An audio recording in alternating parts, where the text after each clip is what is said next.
26-এর আগে ধর্ম অস্ত্রের সার। মুর্শিদাবাদে এবার মন্দির মসজিদ দুই বানানো হবে, জানালেন যোগীপুরের তৃণমূল বিধায়ক। শ্রীকৃষ্ণের মন্দির করবেন জাকির, সেখানে থাকবে গীতা। মসজিদও বানাবেন বিধায়ক, সেখানে থাকবে কোরআন। এলাকায় ধর্মীয় উপাসনালয়ের অভাব পূরণ করতেই মন্দির মসজিদ, জানালেন জাকির হোসেন। রাজ্যে কর্মসংস্থান নেই, সেদিক থেকে নজর ঘোরাতেই ধর্মের নজর, কটাক্ষ বিজেপির। ভোটের পরে হবে, ভোটের পরে হবে।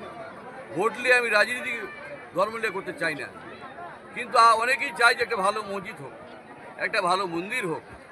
তো আমরা চাইছি যে ভোটের পরে হবে, আগে ট্রাস্টি তৈরি হয়ে যাবে ভোটের আগে। ভোটের পরে আমরা সরকারের আইন মেনে, যেমন পঞ্চায়েতের পারমিশন, যেমন পঞ্চায়েত সমিতির পারমিশন, কনভেনশন এবং জেলা পরিষদের পারমিশন নিয়ে আমরা কাজটা নাম, কেন আমরা আইনের বাইরে নয়, আইনের ভিতরে থেকে কাজ করি। কর্মসংস্থান নিয়ে কারো মাথা ব্যথা নেই। এ বাংলায় কর্মসংস্থান নেই, আইনের শাসন নেই, মামলাদের সম্মান নেই।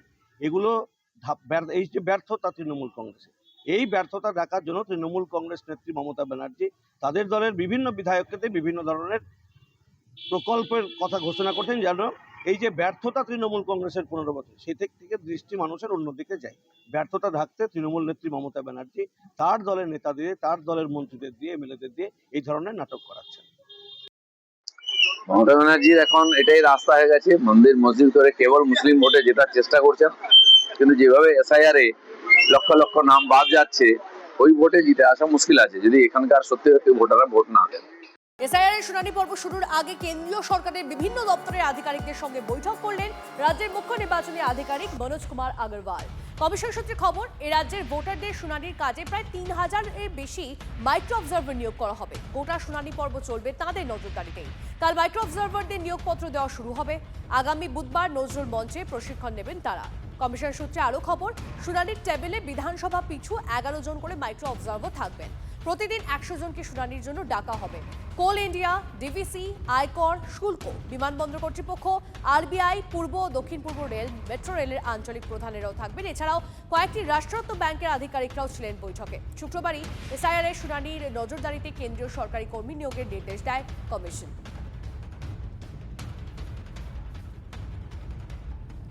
আরও একবার আপনাদেরকে জানিয়ে রাখি, এসআইআর এর শুনানি পর্ব শুরুর আগে কেন্দ্রীয় সরকারের বিভিন্ন দপ্তরের আধিকারিকদের সঙ্গে বৈঠক করলেন রাজ্যের মুখ্য নির্বাচনী আধিকারিক মনোজ কুমার আগরওয়াল।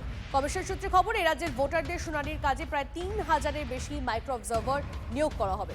গোটা শুনানি পর্ব চলবে তাদের নজরদারিতে। কাল মাইক্রো অবজারভারদের নিয়োগপত্র দেওয়া শুরু হবে। আগামী বুধবার নজরুল মঞ্চে প্রশিক্ষণ নেবেন তারা। এসআইআর এর হিয়ারিং এর জন্য নোটিশ পাঠানো শুরু করে দিয়েছে নির্বাচন কমিশন। গতকাল থেকে শুরু হয়ে গেছে হিয়ারিং এর চিঠি পাঠানোর কাজ। 7 দিন পর থেকে শুরু হবে শুনানি। রাজ্যে প্রায় 30 লক্ষের বেশি ভোটারকে শুনানির জন্য ডাকা হতে পারে বলে কমিশন সূত্রে খবর। আপাতত ইংরেজি ভাষাতেই নোটিশ পাঠানো হচ্ছে। আঞ্চলিক ভাষায় যাতে নোটিশ পাঠানো যায় সেই ব্যবস্থার জন্য নির্বাচন কমিশনের কাছে আবেদন করেছে রাজ্যের সিইও দপ্তর।